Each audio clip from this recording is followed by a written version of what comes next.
Summer, and that means it's pepper season. Right now, there's such an abundance of them, we hardly know where to start.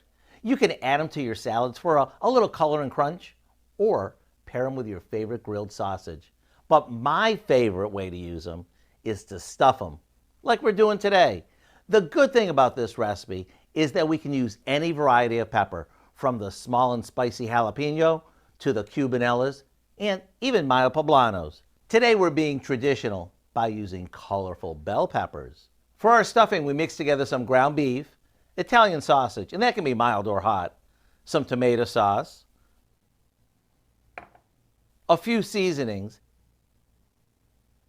and some uncooked orzo pasta. Yep, uncooked. Once it's all mixed, we stuff each pepper with some of the filling and into a soup pot they go. Then we'll top them off with a bit more tomato sauce and a little water, cover them, and let them simmer until they're tender. When the whole house smells amazing, they're done. Just spoon on the pan drippings and dig in. The recipe for our orzo stuffed peppers is online now, so you can enjoy a true one-pot dinner that's done in 3 simple steps. I'm Howard in the Mr. Food Test Kitchen, where every day we're looking for a simpler way, like one-pot cooking, for you to say, ooh, it's so good.